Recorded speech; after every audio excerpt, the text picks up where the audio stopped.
Mars. Kami po ay inyong kabalitaan, kabalitaktakan at katsikahan sa usaping pampamilya, Travels and tours, food and diet. recreation at iba pang usapang lifestyle. Mars, gaya ng dati, batiin muna natin ang ating mga kinauukulan simula sa mahal nating presidente, Dr. Honorio Ansoriana Jr. Good morning po, sir. At sa ating Vice President for Academic Affairs, si Dr. Emerita C. Kempis. Yes, good morning, ma'am. And to our Vice President for Budget and Finance, Mr. Benjamin Galang. Good morning, sir. At sa lahat ng deans, faculty members, and students sa lahat ng institutes, especially the Institute of Home Science and Technology, at syempre sa ating mga admin staff. Kayo po ay kasalukuyan nakikinig sa Lifestyle Radio. Mare, last time we talked about Yes, Mare. your favorite topic.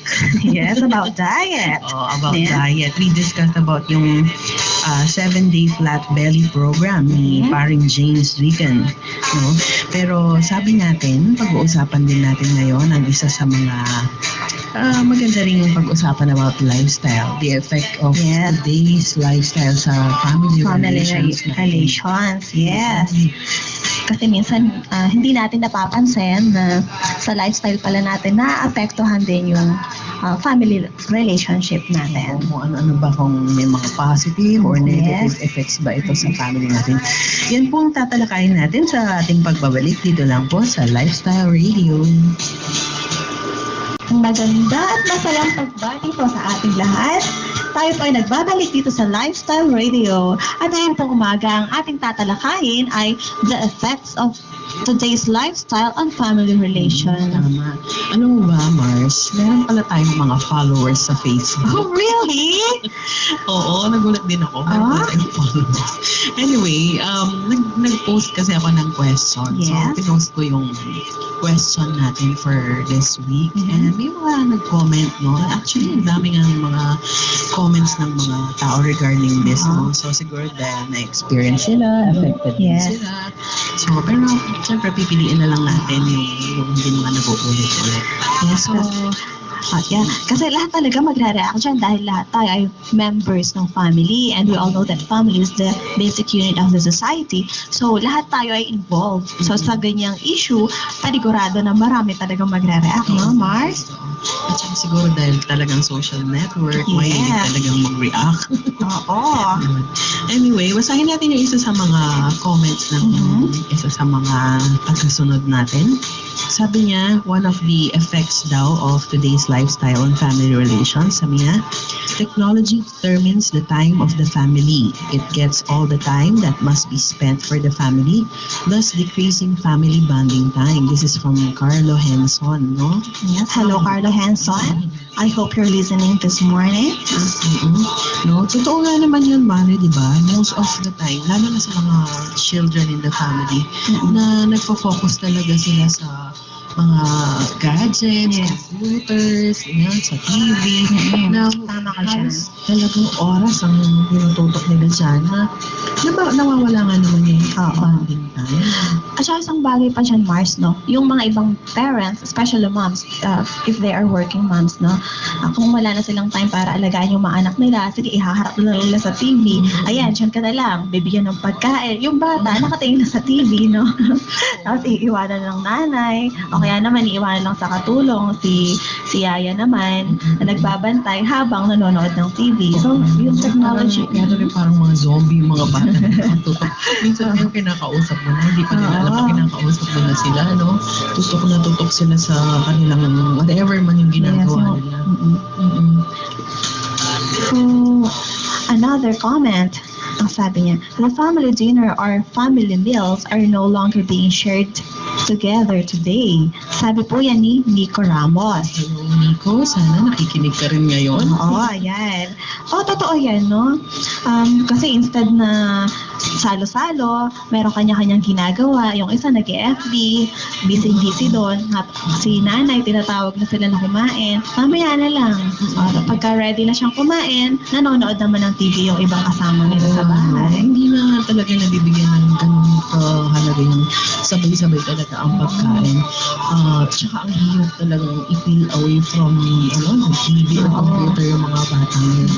Siguro another factor din dyan, Mars, yung work natin yun, nature of work natin. No? Siguro like for our family, dahil I have sisters na yung isa, doktor, yung isa, nasa call center. So talagang abnormal yung hours namin, no? Ako darating pa lang from work, tapos sila paalis na. Naman, halos hindi na nagkikita. Oo, kaya ang hirap talagang sabihin mo pagsabay-sabay yung oras ng pagkain. Yes, totoo yan. At dahil din busy tayo, marami tayong mga social obligations. Kapag may nag-aya sa atin na kumain sa labas, sasama na lang tayo. Tapos hindi na natin kasama yung family natin for dinner. Ma-affected niya. Totoo nga yung sabi niya. Tapos, we also have another coming from, medyo mahaba-haba yung comment ito, from Mr. Ronald Castro. I'll read the first part. Sabi niya, before a simple dinner where every member of the family are preparing together for the meals, already makes the family bonding fun and full of love. In the advent of malls, I think the traditional family bonding of picnics, dinner together, watching together, has deteriorated.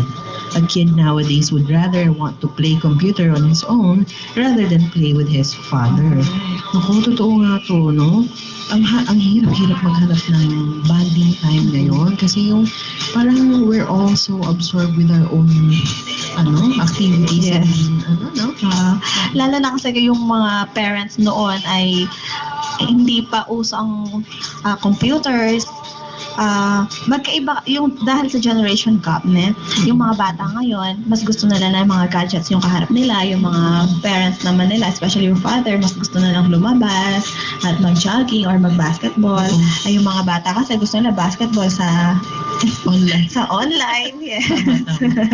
Magkaiba sila ng gusto. At saka siguro, Mars, ewan ko, pero ako din, no, siguro dahil nasa na rin ako, mature age. Alright, mature age. Nadatnan ko rin siguro yung time na yon na hindi pa ganun karaming gadgets, and ang pinaka-enjoy na quality time talaga with the family is yung after dinner, kwentuhan, tapos yung tutugtog lang ng gitara si father here, tapos ayan, kanta-kanta, na napaka-simple lang ng bagay time. O kaya naman kapag lumabas na yung mga stars and moon, doon tayo sa labas, no? Nagkukwentuhan lang. Tapos sinasabi yung mga pangarap ng parents sa mga anak nila. Anak, gusto ko paglaki mo maging teacher ka. O kaya naman, anak, gusto ko paglaki mo maging nurse ka. Yun, pero ngayon parang hindi na yun, hindi na uso. Pagilapin ng time to be with the family talaga. Kaya yun talaga siguro yung number one na nawawala kapag with today's lifestyle, busy, gadgets, and ang daming factors. Another comment, basahin po natin. Sabi niya, teenagers and young adults would rather shout their feelings on the net rather than talk about them with their parents. Technology and modern lifestyle is good, but we must be aware of the simple things that are of great value that it takes away from the family. That is a comment from Ronald Castro. Totoo po yun. Galit na galit, no? Agad na lang sila magpo-post dun sa FB nila. Galit ako.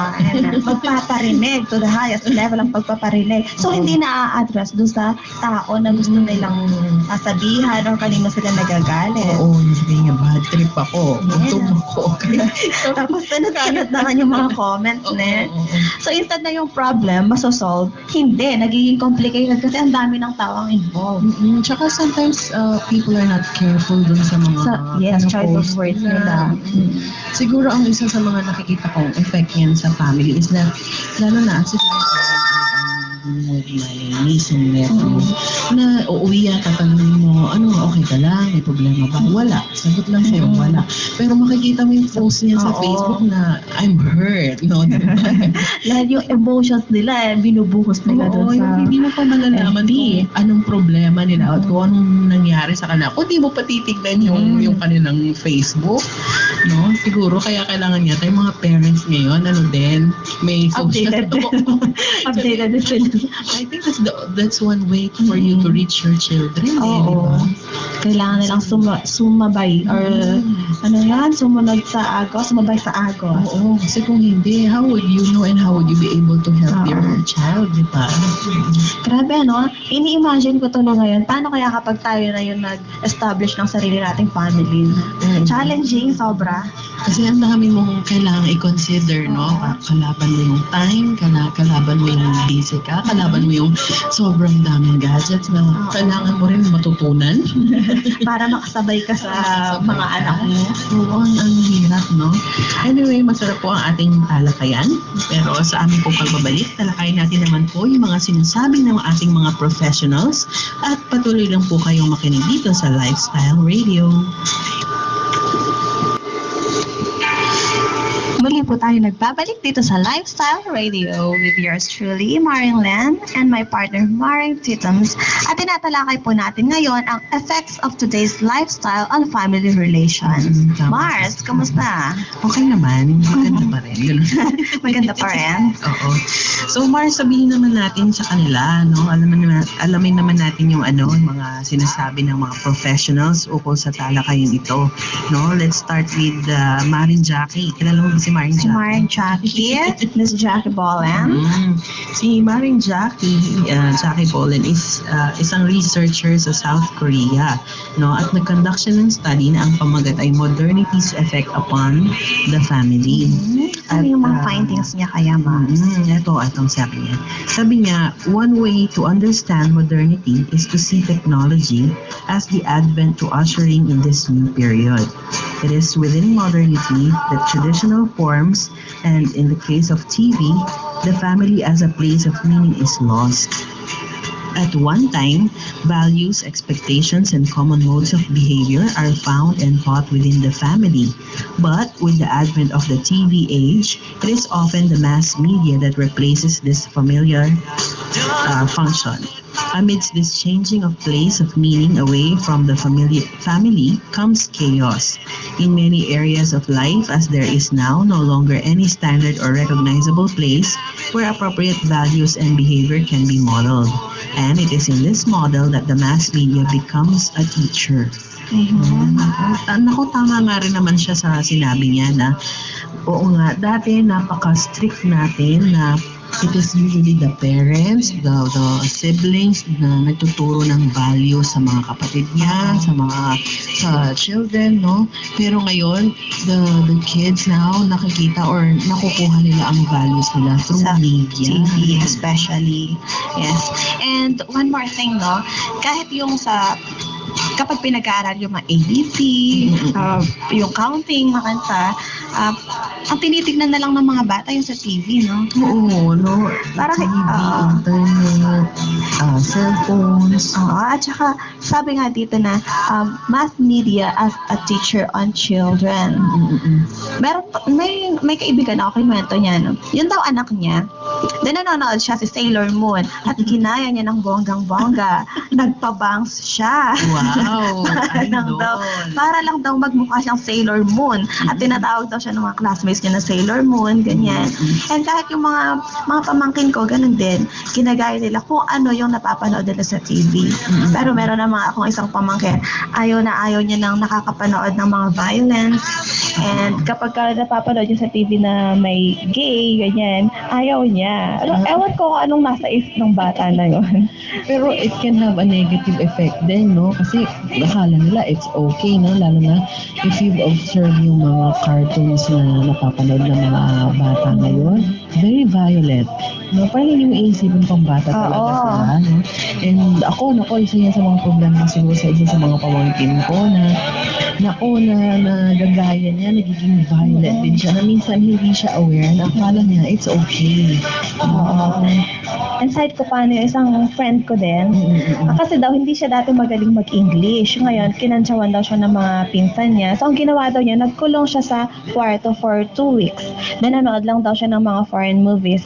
Ngayon, after daw nung panonood niya na yon, naging magaling na siyang mag-English. Wow. Kaya lang, ang mga words niya ganito, I wanna die. Ay, I wanna kill myself. I will kill myself. Mga ganito mga sinasabi niya. ako naman for violent Oo. yung sinanood niya. Natuto nga siya na mag-English, kaya lang, naging violent naman siya. Tsaka siguro ma-adapt niya yung Oo. parents lang. Nako. Kaya dapat mag-ingat din yung mga parents, no? Sa mga anak Careful din dapat sila sa mga pinapapanood niya. Oo. Ilang taon pa lang daw siya, nasa grade 2 yata siya. Gano'n na yung mga words niya, no? I remember yung pamangkin ko, mahilig-hilig na siyang manonood ng mga cartoons noon. Idol niya yung Powerpuff Girls. I think she was 4 years old then. Tapos, ugali ko noon, pag paalis na ako ng bahay, nagpapaalam ako sa kanya na, bye, gano'n na ako. Tapos, malambing naman yung bata, bye, bye. Ewan ko nga ba ng one time na palabas na ako ng bahay. Pagpalabas kong ganyan sa pintuan, bye, sabi ko sa kanya. Bye, sabi niya, pag siguro nalampas lang ako ng konti, soccer, sabi niya. Natawa ako. Kasi parang, napabalik ako napabalik ako sa kanya. Tapos sabi ko, ano sabi mo? Sabi ko, tawa lang siya ng tawa. Yung hindi nila, yung meaning aware. Oo, na may pangit pala ang ibig sabihin noon. Tapos, anyway, she was too young kasi para sanuhin ko siya. But, kailangan talaga. I-correct sila, no? Correct sila. Tsaka aware din tayo. Yes. Siguro tama yun nga na pag nanonood sila, binabantayan natin and we explain later on kung ano yung tama at mali. Dapat nandun pa rin yung proper guidance, no? And aside from that, Mars, sabi ni Mareng Jackie, na TV has become a new place of belonging, a center where meaning is found for many, and this brings along with it a host of other consequences, including obesity, violence, and social problems. So let this medium influence our families unchecked has more consequences than perhaps most people realize. For it is our Christian values, norms, and customs that we want our children to grow up with and our marriages to be ruled by. That the dysfunction found coming from the back that at times dominates our lives. The overthrow of TV and a new emphasis on freedom, individuality, culture, and morality will have a hugely positive impact upon the family. Yes, if there is negative impact of TV, meron din dapat na maging positive. Pag ay mapanood na lang natin ng mga news, yung mga educational media, educational TV, educational program, mga ganun, okay naman sana, no? Wag lang sana yung mga pinapanood ng mga bata, puro mga violence. Kaya nasashock nga ako minsan yung mga bata, alam na nila yung mga dapat na pinag-uusapan lang ng mag-asawa. Oo, tama.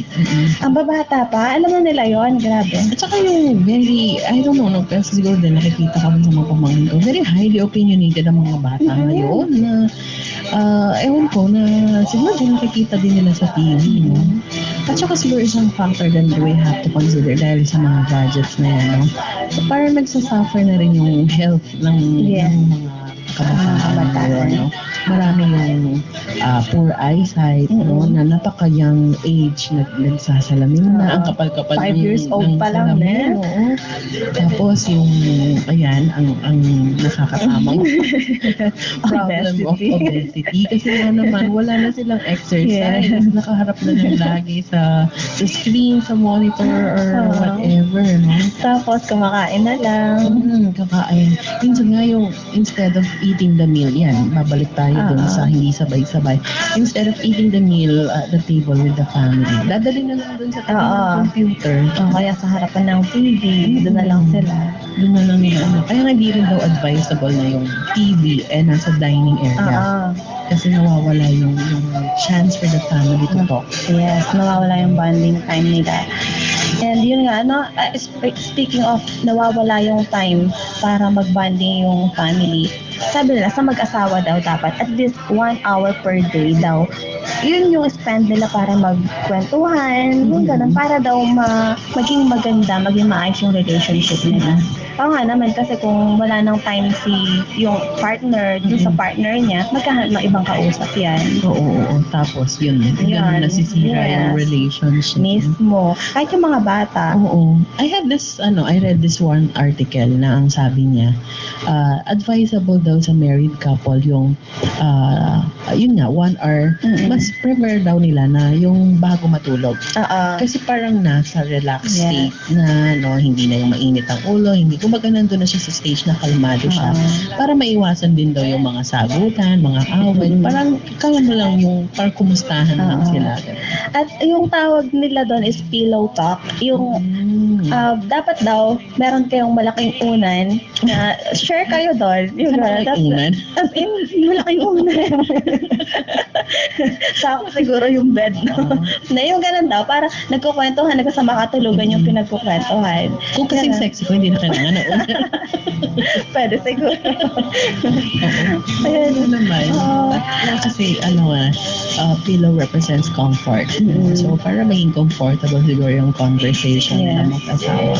And I think it doesn't only apply sa mag-asawa, no? Maganda rin siguro pati sa mga magkapatid. Merong time talaga na nag-uusap sila na pwedeng, okay, may 1 hour kayong bawal gumamit ng gadget and all you need to do is to talk to your siblings. Yeah. Siguro nasa ng mga parents yan. At saka ngayon, no, yung mga kabataan, nagiging sila yung bang, hindi kasi nila masabi sa parents nila yung gusto nilang sabihin. So, ang ginagawa nila, barkada. Tapos, nagdo-drugs na, nagmamarihuana na. Ayun, nagiinuman na sila. Kasi napaka-busy ng mga parents. Na-experience mo na ba yung gusto kong kausapin ng mga, pamangkin, pero idadaan nila through text, through Facebook. Pagkat magkasama lang kayo ng bahay niya, nasa kabilang kwarto lang siya. Siguro that's easier for them to express. Sabay, kasi kapag magkaharap kayong ganyan, ang hirap. Baka biglang takot siya. Kaya ita-text na lang nila. Tsaka siguro sinusulit nila yung Anli. Yung Anli text and Anli code. Kaya sinusulit na lang nila doon. Okay po, maganda pong ating pinag-uusapan ngayon. I guess, nag-e-enjoy naman po kayo. Kasi kami dito ay nag-e-enjoy na pinag-uusapan ng mga effects ng lifestyle sa ating family relations. Patuloy pa rin po tayo sa ating talakayan. But let's pause for a break. Magbabalik po tayo. Wag po kayong aalis.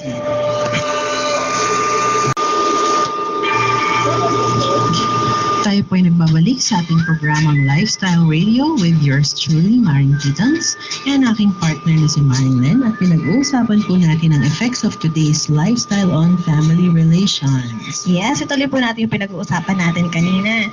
Alamin naman po natin kung ano ang sinasabi ni Dr. Terry Apter, na isa pong psychologist, writer, and senior tutor sa Newnham College, Cambridge.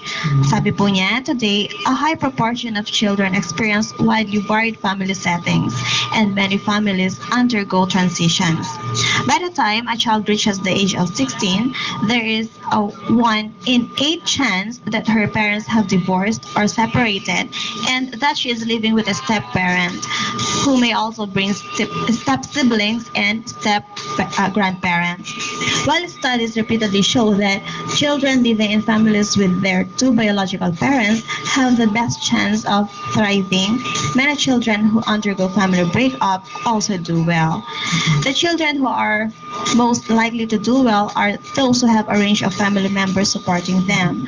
One important source of family support for children, those parents divorced, is that of grandparents. Indeed, this is one sign that the vertical family, the parent, child, and grandchild, remains as strong as ever. So, kung dyan sa Cambridge, ganyan yung setting nila, kahit dito sa Philippines, no, na-experience din natin yung ganyan. Oo, ang dami na ngayon yung very, very rare na lang yung talagang complete yung family. Yeah. Ang dami yung separation. Siguro, isang factor din yan yung patience ng tao ngayon. It's not the same as before, no? Ang dali nilang sumuko sa mga relationships na kung hindi separated, no? Sa bagay, wala tayong divorce dito, Mars.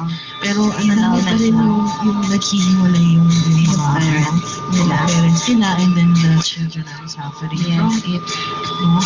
Kaya kahit sa ang setting naman ultimately, nakikita naman natin na ganyan na yung nagiging trend ngayon, na hiwalay, na single parents, na either mother lang or father lang ang nag-aalaga sa mga anak, and then sinusuporta na lang yung mga grandparents. No?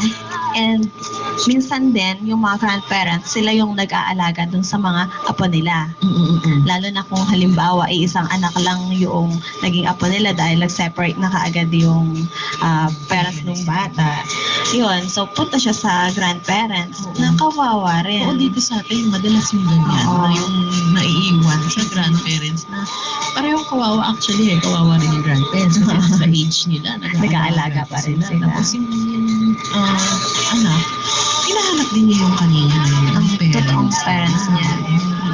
Kasi ang nagiging result niyan, either maging spoiled brat yung bata or na-deprive naman siya sa mga rights niya bilang isang bata. Yung dapat na nakakatulog siya ng maayos, nakakakain ng maayos, hindi nagiging ganon dahil nakikitira siya, kailangan niyang gumising ng maaga, magsilbi, yung mga ganon. Nakikisama siya. Pero sabi naman niya dito, Mars, there's a positive side Kasi sabi nga niya na some of these children also do well. Pero those who are most likely to do well ay yung mga may mga family members na nag-support talaga sa kanila. So, malaking factor talaga yung support at saka supervision ng parents, no? Or whoever is yung talagang nag-guide sa kanila within the family. And sometimes na lang yung mga bata na ganyan, tumitingin na lang sila ng model nila sa ibang lugar. Like for example, yung mga teachers nila, or yung mga nakikita nilang mga icons sa TV. Yun sila na lang yung ginagaya nila. Ganon. Pero maganda talagang merong supervision yung mga parents and grandparents sana. Pero mare hindi naman, kasi medyo napansin ko rin na halos negative yung mga nagiging impacts ng today's lifestyle. Pero hindi naman siguro lahat negative. Kasi may mga positive din naman tayong nakikita. Sabi nga natin, changes are bound to happen and we need to adapt and adjust to these changes. Sabi nga natin kanina, kailangan natin sumabay. Sumabay sa agos. Ang nakikita kong positive ngayon sa family is that yung family bonding time natin ngayon, nagiging creative tayo. Diba? No? Kung dati, we just tell stories, ganyan, or sabay lang nanonood. Ngayon makikita mo na like the other day, I saw my dad with my niece and nephew. Nanonood sila online. Akala ko nung pinapanood pala nila tong Gangnam Style video at tinuturuan nila si Lolo kung paano isayaw yung Gangnam Style. So paano rin naman, nagkakaroon din naman ng positive yung technology sa family bonding. So sabi nga natin, nasa approach lang din yan ng isang family. Kaya malaking factor pa rin naman talaga yung support and supervision na kailangan din talaga tayong sumabay sa amin. And aside from that, no, kasi kanina pa natin napag-uusapan yung social networking. It's a good thing din na nagkaroon yan dahil nakakapag-communicate tayo sa mga long-lost friends, sa mga family members na talagang hindi mo na alam kung nasaan sila. Pero through Facebook or kung ano pa man yan ng mga social networking, nagkakaroon tayo ng communication sa kanila. Kaya nga, abot mo ang mundo. Dahil sa technology. Oo, dati yung super hirap na kausap mo yung relative mo na nasa ibang bansa na maglo-long distance ka. Oo, na ang mahal-mahal. Hindi mo nakikita. Ngayon, video conferencing lang. Ang bilis-bilis, no? Parang hindi man kayo magkalayo dahil anytime you want to talk to them, nandiyan na sila. Ayan. Yeah, tama kasi sa mga yan, Mars. Pwede naman naman talagang isabay ang lifestyle sa technology, pero balance lang dapat. Para hindi mapabayaan yung mga ibang aspects ng buhay, na especially yung family. Oo, tama. So, we see both sides, the positive and the negative. Pero bandang huli, nakikita pa rin natin sana, nasa tao pa rin yan. Yes. Kung paano nila I-manage. manage. Paano sila mag-a-adapt dun sa situation. changes. Pero naku Mars, oras na naman at kahit napakasarap talaga nitong usapan natin. Ang sarap pag-usapan ng mga bagay-bagay sa buhay. Lalo kapag kausapin pang pamilya. Oo, no?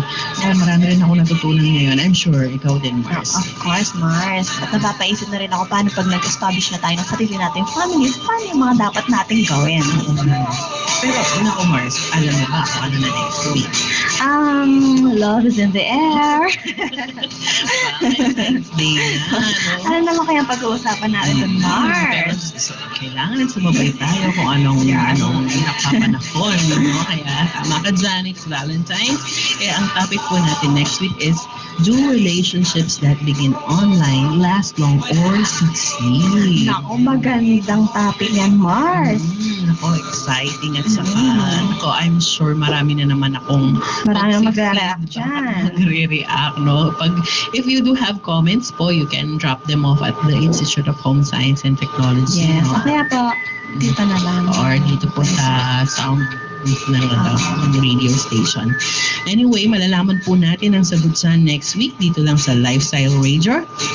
Tune in po tayo every Tuesdays from 8 to 9 a.m.